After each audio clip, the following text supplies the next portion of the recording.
Jamais esquecerei o momento exato em que meu mundo desabou.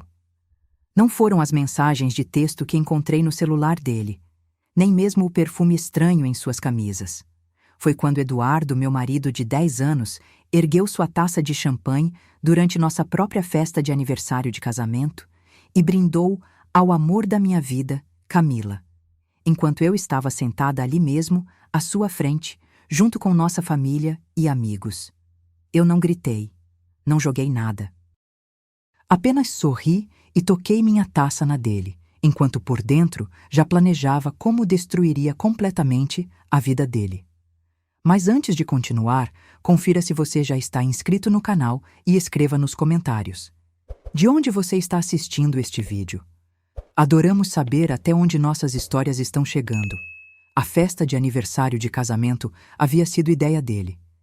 Eduardo insistiu que deveríamos comemorar uma década de amor com um jantar elegante. Ele reservou o salão privativo do restaurante mais caro da cidade, convidou nossos amigos mais próximos, seus colegas de trabalho, meus pais e sua irmã. Eu achei estranho tanto esforço vindo de um homem que mal se lembrava das datas importantes, mas acreditei que talvez ele estivesse tentando melhorar nosso casamento. Como eu estava enganada. Eu deveria ter percebido quando ele insistiu para que Camila, a nova arquiteta da construtora onde trabalhava, fosse incluída na lista de convidados. Ela é parte da equipe agora, ele disse casualmente. Eu não questionei, confiei nele. Naquela noite, vesti um vestido azul marinho que havia comprado especialmente para a ocasião. Passei horas me arrumando, querendo parecer bonita para ele, para nós, para nosso casamento que eu ainda acreditava que poderia salvar. Durante o jantar, tudo parecia normal. Eduardo estava charmoso como sempre, conversando com todos, sendo o anfitrião perfeito. Camila estava sentada do outro lado da mesa, em um vestido verde esmeralda que parecia ter custado o dobro do meu salário mensal como professora. Ela sorria muito, olhava constantemente para Eduardo. Quando chegou a hora do brinde, Eduardo se levantou. Todos pegaram suas taças, esperando as palavras românticas que um marido diria à sua esposa em seu aniversário de casamento. Em vez disso, ele olhou diretamente para Camila, esticou-se sobre a mesa para alcançar a mão dela e disse as palavras que me mataram por dentro. Um brinde ao amor da minha vida, Camila, por me fazer sentir vivo novamente. O silêncio que caiu sobre o salão foi ensurdecedor. Senti todos os olhares se voltando para mim, aguardando minha reação. Meu pai parecia prestes a pular da cadeira e acertar Eduardo. Minha mãe tinha lágrimas nos olhos. A irmã de Eduardo, Júlia, cobriu a boca com as mãos, horrorizada. Mas eu? Eu apenas sorri. Um pequeno sorriso educado que aprendi a usar durante anos como professora em reuniões difíceis com pais, em bazares escolares tediosos e em todas as vezes que Eduardo chegava tarde cheirando a perfume diferente do meu. Coloquei minha taça na mesa com um suave tinido. Levantei-me calmamente, alisando meu vestido. Que lindo, Eduardo! Disse com uma voz que surpreendentemente não tremeu. Muito tocante. E, na verdade, alcancei minha bolsa e tirei um pequeno controle remoto. Eu também preparei algo especial para esta noite. Apertei um botão e a tela montada na parede atrás de Eduardo se iluminou. Eu tinha ligado para o restaurante no dia anterior, dizendo que queria fazer uma apresentação de slides de nossas fotos de casamento como surpresa para meu marido. O gerente foi extremamente prestativo. A primeira imagem não era uma foto de casamento. Era uma captura de tela ampliada de uma mensagem de texto. Nítida, inconfundível. Eduardo, mal posso esperar para te ver de novo. Aquela coisa que você fez com a língua. Camila, você é insaciável. Ainda bem que a Helena pensa que estou em um canteiro de obras em Curitiba. A data era de 14 de fevereiro, Dia dos Namorados. Cliquei no controle novamente. Apareceram recibos de hotel, dezenas deles. O Sheraton em maio, durante o aniversário da nossa filha, Laura. O evento que Eduardo perdeu por causa de uma emergência no trabalho. O Hilton em julho, quando Laura chorou até dormir porque o pai não compareceu ao recital de balé dela. Clique. Fotos. Eduardo e Camila em uma praia. Ela de biquíni branco, o braço dele envolvendo a cintura dela. Ambos rindo. A localização marcada era Praia do Forte. A data era 2 semanas depois da cirurgia da minha mãe, quando Eduardo disse que tinha uma reunião urgente em Salvador. Clique. Extratos bancários. Nossa conta conjunta destacada em amarelo. Transferências recorrentes. 2.800 euros todos os meses, por 8 meses, para uma conta no nome de Camila. Eu pensava que esse dinheiro estava indo para o fundo universitário de Laura. Eduardo cuidava das nossas finanças. Ele era o engenheiro, o homem dos números, aquele que me sentava todo janeiro com planilhas e me fazia sentir burra por não entender sobre investimentos. Ele estava comprando joias para ela com nossas economias. O chefe de Eduardo, senhor. Mendes olhava fixamente para a tela, o rosto contorcido de indignação. Júlia parecia que ia vomitar, mas eu não estava mais prestando atenção neles. Estava olhando para Camila. O sangue havia sumido de seu rosto. Ela estava balançando a cabeça de leve, como se implorando para que eu parasse. Seus lábios formavam palavras silenciosas. Não, por favor. Ah, eu disse suavemente, clicando para o próximo slide. Este é meu favorito. Era um print do Instagram de Camila, de 3 dias atrás. Um close da mão esquerda dela, exibindo um solitário de diamante. A legenda dizia: quando ele finalmente escolhe você, seguida por uma sequência de emojis de coração. O anel custou 3.800 reais. Eu sabia porque havia visto a compra no nosso extrato do cartão de crédito. O mesmo cartão que usávamos para as aulas de piano de Laura e a reforma do banheiro que vazava. Eduardo, virei-me para ele, encarando-o diretamente pela primeira vez desde que me levantei. Você a pediu em casamento? Com nosso cartão de crédito? Aquele com nossos 2 nomes? Ele abriu a boca e fechou novamente, sem conseguir formular palavras. Seu rosto havia passado de confiante para cinzento. Cliquei no controle uma última vez. A imagem final era um documento formal, cabeçalho legal. As palavras petição de divórcio claramente visíveis no topo, junto com a data de protocolo, 2 semanas atrás. Você pediu o divórcio? A voz de Eduardo falhou na última palavra. Sem nem conversar comigo? Quase ri. Senti aquela risada histérica subindo pela minha garganta, que teria soado descontrolada se eu a deixasse sair. Sem conversar com ele? Como se os 8 meses de mentiras, chamadas noturnas de trabalho e manchas de batom nas camisas dele, tivessem sido algum tipo de diálogo aberto. Tem mais, eu disse, mantendo minha voz firme. O mesmo tom que uso ao explicar literatura brasileira para alunos desinteressados. Cliquei em vários slides em rápida sucessão. Cada um, uma pequena bomba. E-mails trocados entre Eduardo e Camila, discutindo como eu era chata, como eu havia me desleixado depois do nascimento de Laura, como eu estava obcecada demais com a maternidade para ser divertida. Havia uma mensagem particularmente encantadora, onde Eduardo reclamava que eu havia ganhado 5 quilos e não me vestia sexy o suficiente para os eventos da empresa. Eu usava manequim 40. Eu havia dado à luz uma criança. Achava que estava bem. A próxima imagem mostrava comprovantes de Pix. Eduardo pagando essa academia de Camila, a parcela do carro, o aluguel dela, 2.300 reais apenas em abril. O mesmo mês em que perguntei se podíamos consertar o telhado que vazava, e ele disse que precisávamos economizar. Meu pai se levantou abruptamente, o rosto vermelho de raiva. Seu filho da... Pai, levantei uma mão. Por favor, sente-se. Ele obedeceu, mas seus dedos tremiam. Minha mãe chorava silenciosamente, arruinando a maquiagem que ela havia aplicado com tanto cuidado para esta noite. Ela estava tão animada, me dizendo como era bom Eduardo querer celebrar nosso casamento adequadamente. O chefe de Eduardo pigarreou. Eduardo, acho que precisamos sair. Não, eu disse baixinho, e algo na minha voz fez todos congelarem. Ele fica, todos ficam. Eu não terminei. Camila tremia visivelmente agora.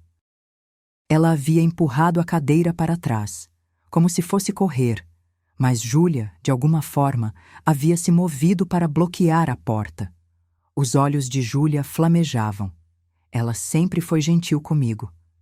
Trouxe comida quando Laura nasceu. Cuidou da nossa filha quando Eduardo e eu fomos à terapia de casal no ano anterior. Terapia de casal onde Eduardo jurou, mão no coração, lágrimas nos olhos, que não havia mais ninguém, que ele estava apenas estressado com o trabalho. Que precisava que eu fosse mais compreensiva. Eu acreditei nele. Tentei mais. Fiz seus pratos favoritos. Perdi aqueles 5 quilos. Comprei lingerie que me fazia sentir ridícula. Planejei noites de encontro. Li artigos sobre como manter o casamento vivo depois dos filhos. O tempo todo, ele estava planejando um futuro com ela. A parte realmente interessante, continuei, avançando para o próximo slide, é o que aconteceu depois que descobri tudo. Veja bem, não confrontei Eduardo imediatamente. Quis ser estratégica. Este slide mostrava um extrato bancário de uma conta apenas em meu nome. Uma que Eduardo não sabia que existia. O saldo mostrava 48 mil reais. No Brasil, a divisão de bens no divórcio é feita de forma justa, expliquei, como se estivesse dando uma aula em vez de destruindo publicamente a vida do meu marido. Os bens adquiridos durante o casamento são divididos igualmente. E nossa poupança conjunta tinha pouco mais de 90 mil reais há 2 semanas. Vi a compreensão surgir no rosto de Eduardo. A cor sumiu completamente, deixando-o pálido sob as luzes do restaurante. Você pegou metade? Peguei exatamente o que tinha direito a pegar no dia em que entrei com o pedido, antes que você pudesse drenarem para comprar para ela? Gesticulei em direção a Camila, sem olhar para ela. Um carro novo ou um apartamento, ou seja lá qual fosse seu próximo grande gesto romântico. Eduardo avançou, as mãos batendo na mesa com força suficiente para fazer as taças saltarem. Aquele dinheiro era para a educação da Laura? Não. Minha voz ficou fria, mais fria do que eu sabia que podia soar. Aquele dinheiro deveria ser para a educação da nossa filha, mas você passou 8 meses dando para sua namorada. Então, me certifiquei de que o que restou realmente vá para onde deveria ir. Há uma conta separada agora, em meu nome e no nome de Laura. Você não pode tocar nela. Você não pode fazer isso, Eduardo gritou. Já fiz. Cliquei em outra imagem. E também contatei o departamento de RH da sua empresa. A tela agora mostrava uma troca de e-mails. Profissional, formal, minha mensagem para o diretor de recursos humanos da construtora Mendes, explicando com evidências anexadas que Eduardo Vieira, gerente de projetos sênior, estava conduzindo um relacionamento inadequado com sua subordinada direta, Camila Neves, arquiteta júnior. Que fundos da empresa potencialmente haviam sido mal utilizados. O Sr. Mendes fez um som como se tivesse levado um soco. Existem políticas na empresa, eu disse, olhando diretamente para o homem mais velho. Não é mesmo, Sr. Mendes? Sobre relacionamentos entre supervisores e subordinados, sobre conflitos de interesse, sobre o uso de cartões corporativos para despesas pessoais? A mandíbula do Sr. Mendes se contraiu. Ele olhou para Eduardo com nojo. Conduziremos uma investigação completa a partir de segunda-feira de manhã. Sua vingativa, Eduardo começou a vir em minha direção, mas meu pai estava de pé novamente, bloqueando seu caminho. Eu sou vingativa? Perguntei suavemente. Eu te dei tudo. 10 anos, uma filha maravilhosa. Apoiei sua carreira, mudei 2 vezes por causa das suas promoções. Tranquei meu mestrado porque você disse que não podíamos pagar creche e mensalidade ao mesmo tempo. Minha voz estava ficando mais alta agora, o controle cuidadoso começando a rachar. Eu organizei sua vida, lembrei do aniversário da sua mãe, comprei presentes de Natal para toda a sua família, Passei suas camisas, preparei suas refeições. As lágrimas queimavam meus olhos, pisquei furiosamente. E você? Finalmente olhei para Camila. Realmente olhei para ela. Era mais jovem do que eu, mais bonita daquele jeito fácil que algumas mulheres são, mas parecia principalmente assustada e pequena. Você sabia que ele era casado.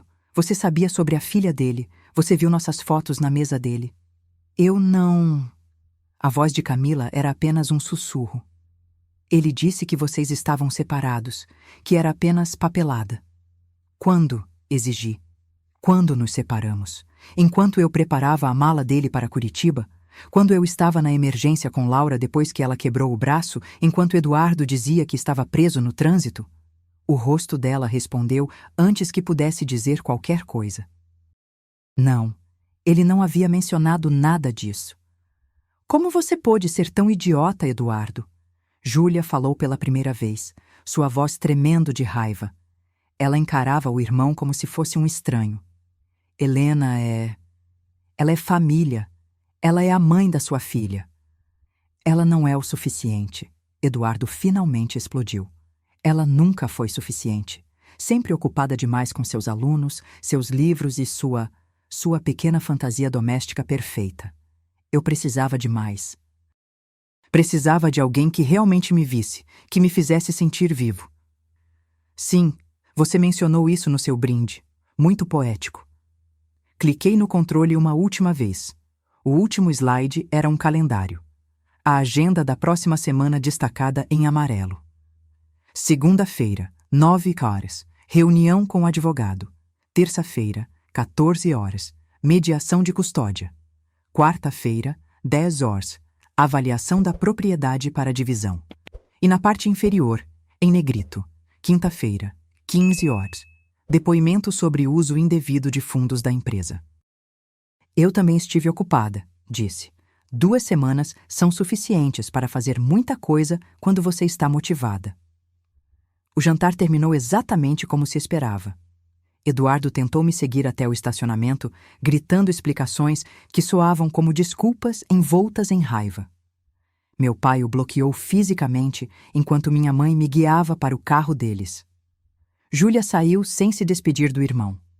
O Sr. Mendes levou Camila para um canto, a conversa deles breve e cortante. Ela saiu chorando. Eu saí sorrindo. Não porque estava feliz. Não estava.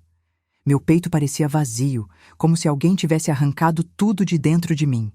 Mas eu havia vencido a primeira batalha. E naquele momento, isso parecia o suficiente. Não foi até chegar em casa, depois que meus pais me deixaram, depois que paguei a babá, depois que verifiquei Laura dormindo pacificamente, que finalmente me permiti desabar. Sentei no chão da cozinha, encostada no armário onde guardava as louças que nunca usávamos. E chorei. O tipo de choro feio. O tipo que deixa seu rosto inchado e sua garganta em carne viva. Meu celular vibrava incessantemente. Ignorei todas as mensagens, exceto uma. Júlia, sinto muito. Não tinha ideia. Se precisar de qualquer coisa, estou aqui. Respondi com dedos trêmulos. Obrigada. Isso significa muito. A verdade era que eu precisava de algo. Precisava saber o quão profundo isso ia, porque as transferências, os hotéis, as joias eram evidências de 8 meses. Mas algo estava errado há mais tempo. Eu tinha sentido, ignorado, me convencido de que estava sendo paranoica ou insegura. Mas meu instinto sabia. Então, às 2h, sentada no escuro com meu laptop iluminando meu rosto, comecei a cavar mais fundo. Eduardo mantinha tudo organizado no Google Drive. Compartilhávamos contas, fotos de família, documentos fiscais, apólices de seguro. Ele nunca havia mudado as senhas. Por que faria? Eu era a esposa dedicada, a que confiava nele. Encontrei a pasta por acidente. Estava rotulada como Orçamento 2023, que deveria conter planilhas e rastreamento de despesas. Em vez disso, estava cheia de fotos. Centenas delas. Camila em uma festa de fim de ano em dezembro do ano passado, 10 meses atrás. Ela usando um vestido vermelho. o braço de Eduardo em volta da cintura dela, ambos segurando taças de champanhe sob um visco. Reconheci o local. Era a festa de confraternização da empresa. Aqui Eduardo disse que eu deveria pular porque seria chata demais e eu deveria ficar em casa com a Laura. Eu passei aquela noite embrulhando presentes de Natal, mais fotos, uma viagem à praia no verão anterior. Eduardo me disse que estava indo com amigos da faculdade para um fim de semana de pescaria, mas lá estava Camila de saída de praia, rindo, com os pés na areia.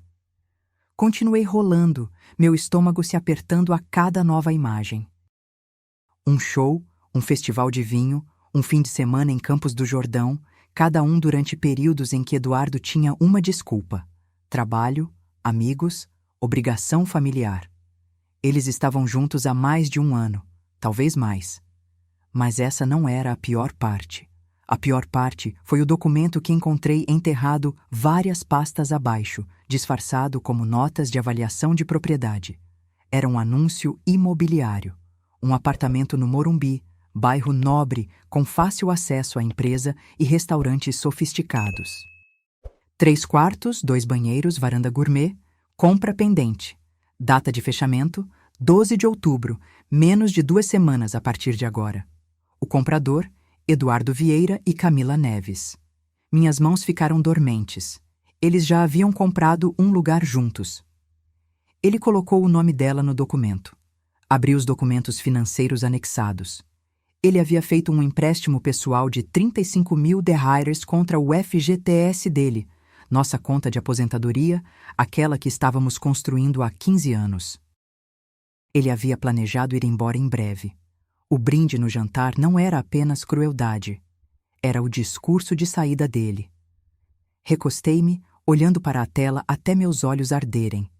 Então peguei meu telefone e liguei para alguém com quem não falava há 5 anos. São 3 da manhã. Você está bem? A voz de Renata estava sonolenta, confusa. Renata Soares, minha colega da faculdade, a que seguiu para a advocacia enquanto eu me casava, que se especializou em direito da família e contabilidade forense, de quem eu me afastei porque Eduardo sempre dizia que ela era radical demais e o deixava desconfortável. Claro que ela o deixava desconfortável.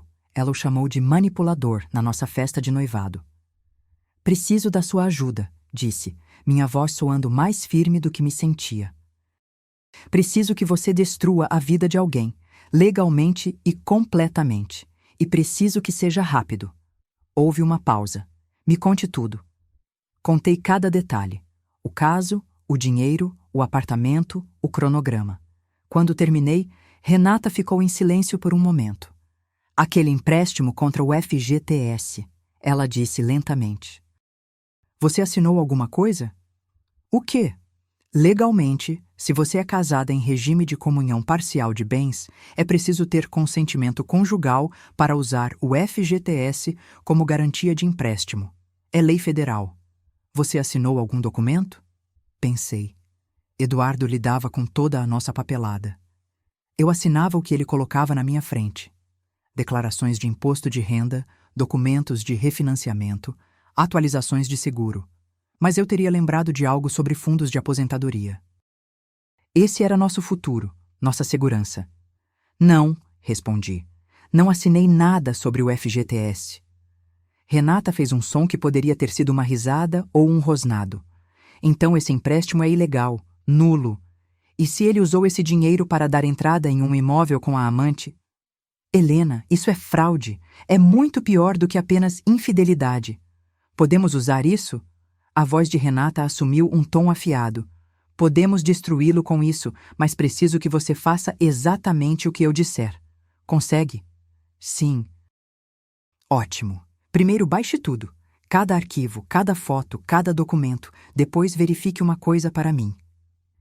Ela me guiou para acessar nossas contas de investimento conjuntas, aquelas gerenciadas pelo consultor financeiro de Eduardo. Encontrei-as. Vi que o saldo estava muito mais baixo do que deveria. Vi o saque de 3 meses atrás. 52.000 reais. Para onde foi? Renata perguntou. Rastreei a transação.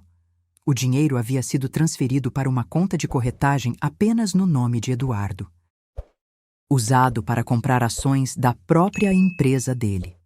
Ações que estavam prestes a valorizar por causa da próxima fusão com uma construtora maior. Se a fusão acontecesse, essas ações triplicariam de valor. Ele estava planejando isso há meses. Pegando nosso dinheiro, investindo em seu nome, esperando o grande retorno. Então ele iria embora com Camila e uma pequena fortuna, enquanto eu ficava com o que o tribunal de divórcio decidisse ser justo. Ele tem escondido bens, sussurrei. Sim, Renata confirmou. E isso é crime se o valor exceder 40 mil reais, o que excede por muito. Minha mente corria agora, as peças se encaixando. A promoção que Eduardo recebeu 6 meses atrás, exatamente quando começaram os rumores sobre a fusão. Sua súbita insistência em lidar com todas as nossas finanças. Sua irritação sempre que eu perguntava sobre nossas contas. Tem mais, disse de repente lembrando.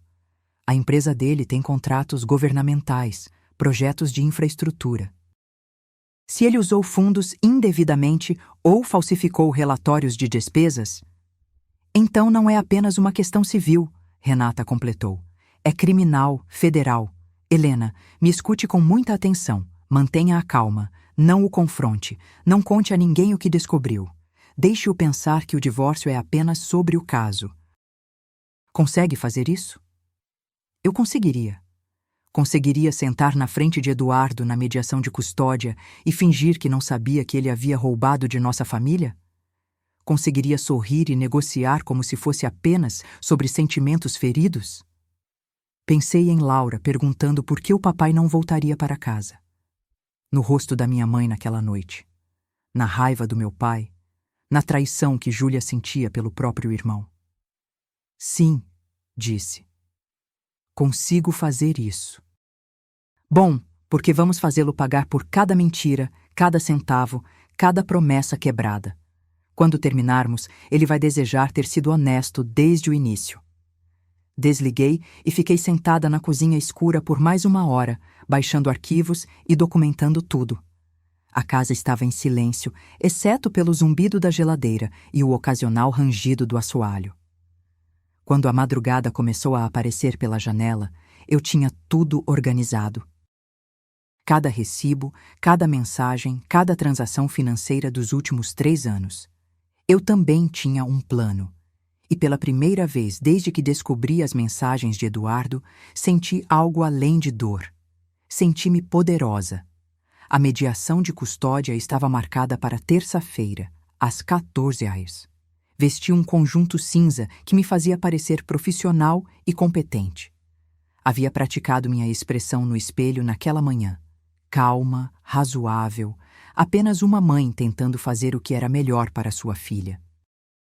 Eduardo chegou 15 minutos atrasado, a gravata torta, olheiras profundas. Ele mal olhou para mim, apenas para a mediadora, uma mulher chamada Mônica, e começou um discurso sobre como queria custódia compartilhada 50-50 porque era um pai envolvido que amava sua filha. Deixei-o falar, assenti ocasionalmente, fiz anotações que não diziam nada importante. Quando chegou minha vez, falei calmamente sobre a agenda de viagens dele, que o mantinha ausente na maioria das semanas, o recital perdido e as competições escolares. A noite em que Laura teve febre alta e Eduardo estava inalcançável por 4 horas. Não mencionei Camila. Não mencionei o caso. Nada.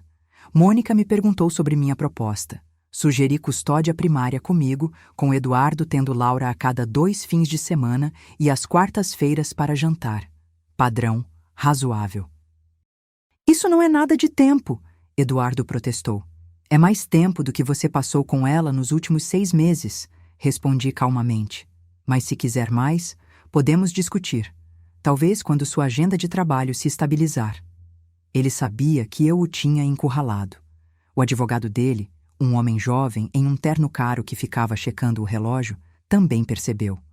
Eles concordaram com meus termos. Mônica redigiu a ordem temporária. Ao sairmos, Eduardo agarrou meu braço no corredor. Helena. Afastei-me. Não me toque. Por favor, precisamos conversar. Conversar de verdade, sem advogados e... Você deveria ligar para seu consultor financeiro, disse com um sorriso educado. Acho que pode haver algumas irregularidades nas nossas contas de aposentadoria. Você vai querer resolver isso antes da audiência de divisão de bens. O rosto dele empalideceu. Do que você está falando? Apenas algumas transferências que não fazem muito sentido. Tenho certeza de que não é nada, mas minha advogada achou que deveríamos mencionar. Transparência, você sabe. Afastei-me antes que ele pudesse responder, meus sapatos ecoando no piso de mármore, meu coração batendo tão forte que achei que poderia quebrar. Fase 1 completada. Quinta-feira à tarde, 15 horas. A sala de conferências, na sede da construtora Mendes, era toda vidro e aço, com vista para o horizonte de São Paulo. O Sr. Mendes estava na cabeceira da mesa. A advogada da empresa, Dora Cláudia, sentou-se à direita dele. O supervisor direto de Eduardo estava em frente a eles, e na ponta mais distante, parecendo que desejava desaparecer, estava Eduardo. Camila não estava presente. Ela já havia sido entrevistada separadamente. Eu sabia disso porque Renata tinha contatos em círculos jurídicos corporativos. Eu não deveria estar lá, mas a doutora Cláudia havia me convidado como parte com informações relevantes sobre possível má conduta financeira. Eduardo quase caiu da cadeira quando entrei. O que ela está fazendo aqui? Ele exigiu. A senhora Vieira forneceu documentação pertinente a esta investigação. Doutora Cláudia respondeu calmamente. Ela tem o direito legal de estar presente para esta parte do depoimento. Sentei-me 3 cadeiras longe de Eduardo, dobrei as mãos sobre a mesa e permaneci em silêncio. Doutora Cláudia abriu uma pasta. Dentro havia impressões de todos os relatórios de despesas que Eduardo havia apresentado nos últimos 18 meses.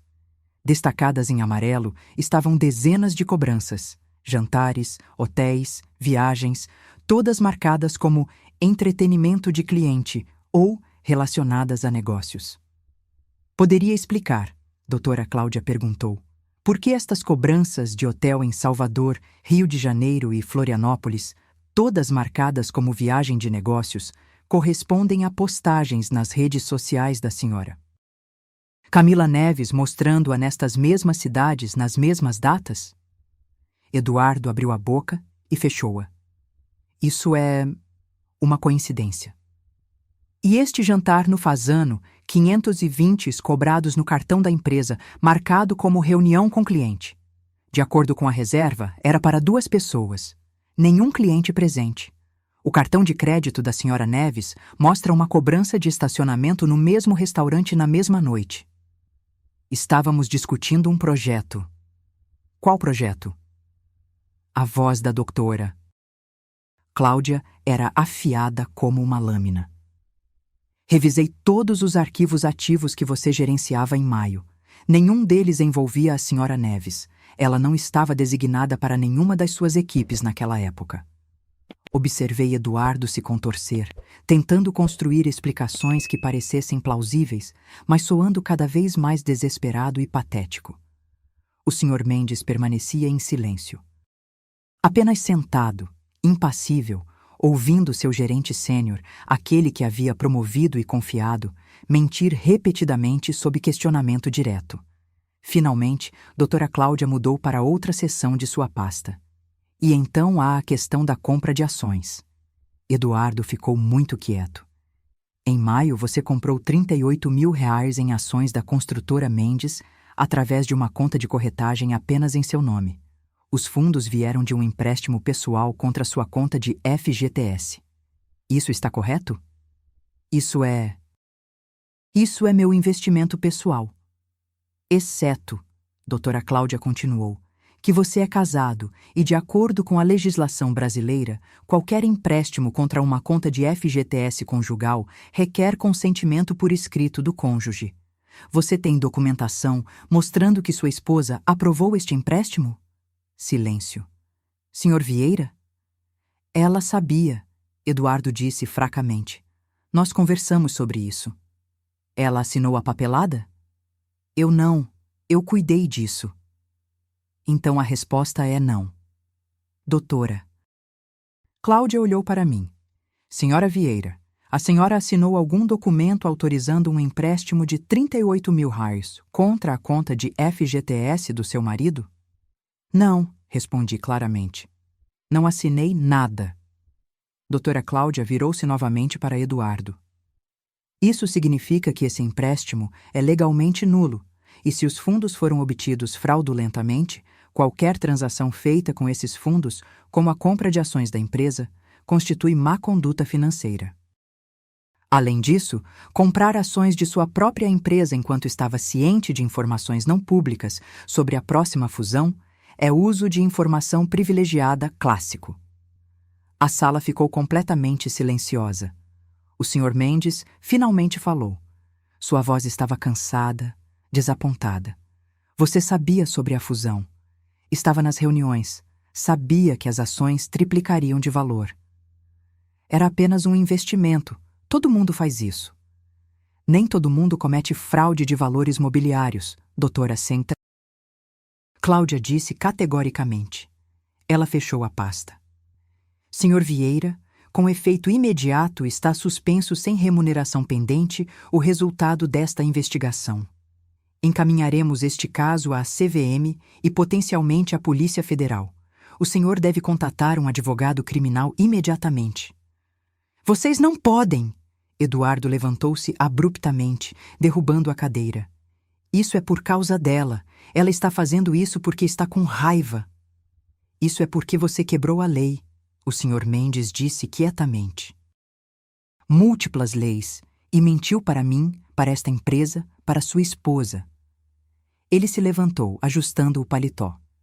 Limpe sua mesa. A segurança o acompanhará para fora. Observei o rosto de Eduardo percorrer uma série de emoções. Raiva, pânico, negação, desespero. Finalmente, ele olhou para mim. Realmente olhou para mim. E eu vi o momento exato em que ele entendeu.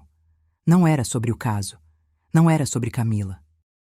Era sobre cada mentira, cada real roubado, cada vez que ele me fez sentir pequena, estúpida ou insuficiente. Isso era justiça.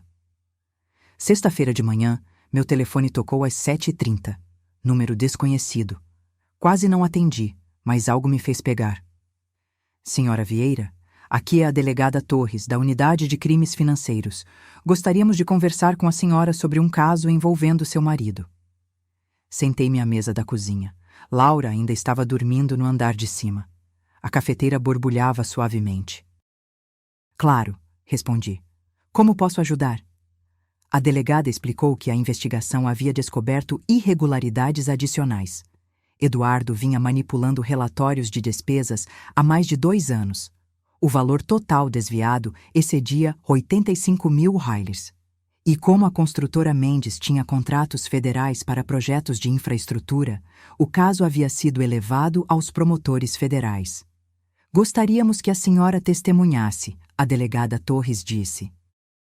A senhora tem acesso a registros financeiros que corroboram a linha do tempo, e dado que algumas das transações fraudulentas impactaram diretamente seus bens conjugais, a senhora tem status de vítima. Ele vai para a cadeia? Perguntei. Minha voz soou distante, como se viesse de outra pessoa. Isso dependerá dos promotores e eventualmente de um juiz, mas casos como este, com essa quantia de dinheiro e envolvimento federal, eu diria que é provável. Depois que desliguei, fiquei sentada na cozinha silenciosa por um longo tempo. O sol entrava pela janela, iluminando partículas de poeira no ar. Lá fora, eu podia ouvir o Sr. Rodrigues chamando seu cachorro. Um cortador de grama começou a funcionar em algum lugar da rua. Sons normais, manhã normal. Exceto que nada era normal mais. Meu celular vibrou. Júlia. Acabei de falar com a mamãe. Eduardo foi detido há 1 hora. Você está bem? Olhei para a mensagem. Eu estava bem? Meu marido, ex-marido em breve, estava sob custódia policial. Minha filha cresceria sabendo que o pai era um criminoso. Nossas vidas estavam sendo vasculhadas em salas de reunião corporativas e delegacias. Mas eu estava viva. Estava livre, e pela primeira vez em anos eu conseguia respirar sem sentir que alguém estava com a mão em volta da minha garganta. Helena. Estou bem. Melhor do que bem. Obrigada por perguntar, Júlia. Júlia. Ele merece tudo o que está recebendo. Você sabe disso, certo? O que ele fez com você, com Laura, imperdoável. Coloquei o telefone na mesa e subi para verificar minha filha. Ela ainda dormia pacificamente, abraçada ao seu coelho de pelúcia favorito. Ela não sabia ainda. Não entendia que o mundo dela havia mudado para sempre. Mas eu a protegeria. Me certificaria de que ela ficasse bem. Era o que eu fazia. Era quem eu era. Não a esposa de Eduardo. Não a vítima dele. Apenas Helena, mãe, professora, sobrevivente. E isso era o suficiente. 3 meses depois, estou sentada no meu quintal em uma tarde de domingo, observando Laura brincar com sua nova bicicleta. Está um dia perfeito, nem quente demais, nem frio demais. O tipo de dia que parece um presente. Júlia está sentada ao meu lado, tomando limonada. Ela tem vindo nos visitar quase todos os fins de semana desde que tudo aconteceu.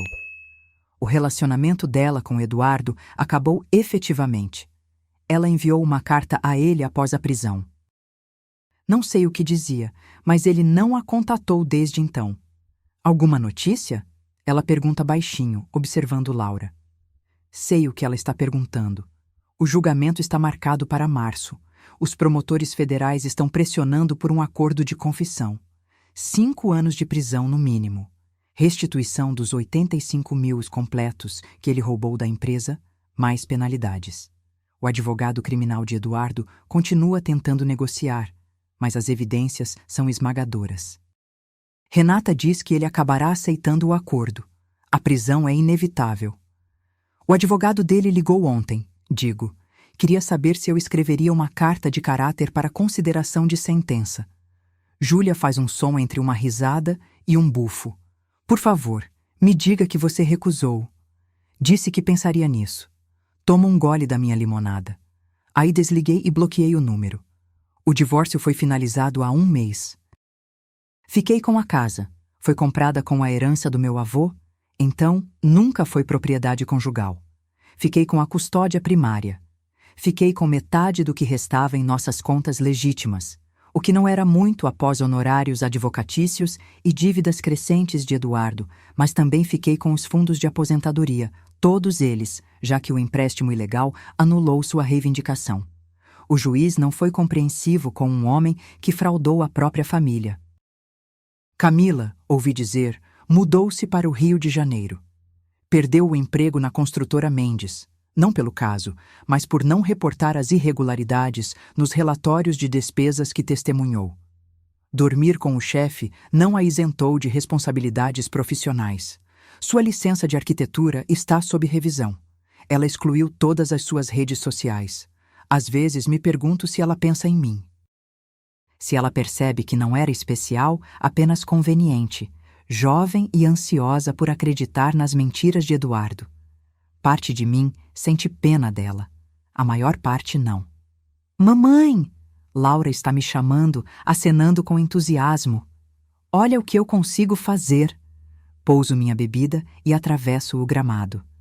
Laura está pedalando sem as rodinhas pela primeira vez, um sorriso enorme no rosto, cabelo voando atrás dela. Estou vendo você, meu amor. Você está incrível. E é verdade. Ela está radiante, cheia de orgulho e alegria. Você acha que o papai gostaria de ver? Ela pergunta, diminuindo a velocidade e parando ao meu lado. Meu coração aperta. Já tivemos versões dessa conversa antes.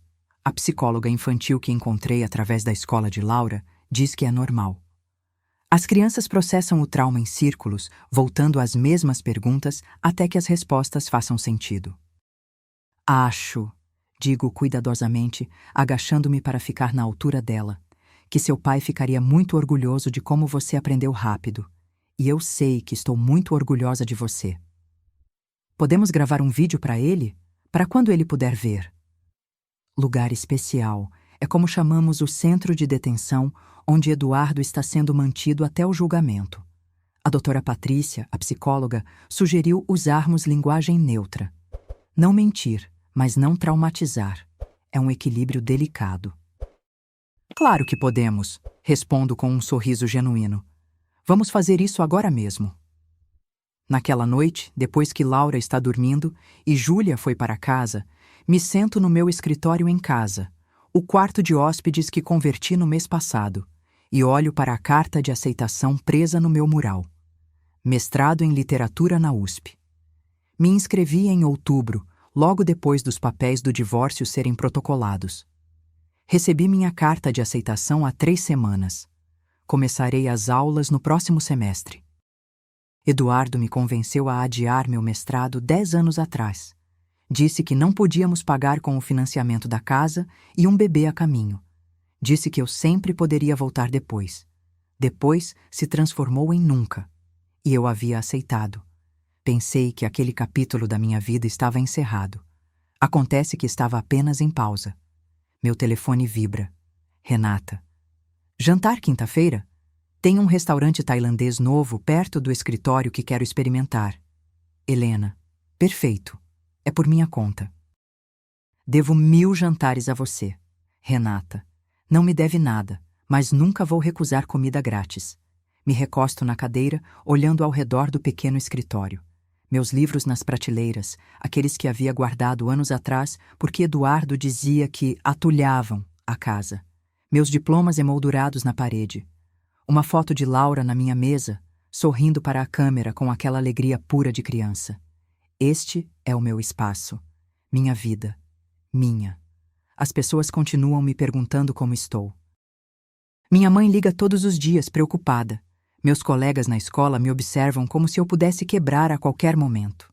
As outras mães do clube do livro sussurram quando pensam que não posso ouvir. Algumas solidárias, outras secretamente entretidas com o drama alheio. Digo a todas a mesma coisa. Estou bem. E o estranho é que realmente estou. Não bem como se nada tivesse acontecido. Bem como alguém que sobreviveu a algo que deveria tê-la destruído e ainda está de pé. Bem como alguém que descobriu que é mais forte do que jamais imaginara ser. Eduardo tirou muito de mim. Anos, confiança, dinheiro, o futuro que planejei. Mas ele não levou as partes que importam. Ainda sou a mãe de Laura. Ainda sou uma professora apaixonada pelo que faz.